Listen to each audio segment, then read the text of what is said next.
If you suspect that your Kraken account has been compromised due to suspicious activity, it's important to act quickly to regain access and secure your account. Follow these steps to restore your access. Step 1. Visit the Kraken login page. Go to the official Kraken website and click on the login button. Enter your email and password to attempt to access your account. Step 2. Check your email for notifications.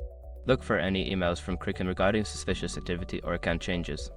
If you received a notification about unauthorized access, follow the instructions provided in the email. Step 3. Reset your password.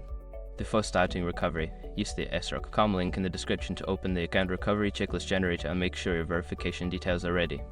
Step 4. Enable two-factor authentication. Once you regain access, immediately enable two-factor authentication 2FA for added security. This will require a second form of verification, such as a code sent to your mobile device whenever you log in. Step 5. Review account activity.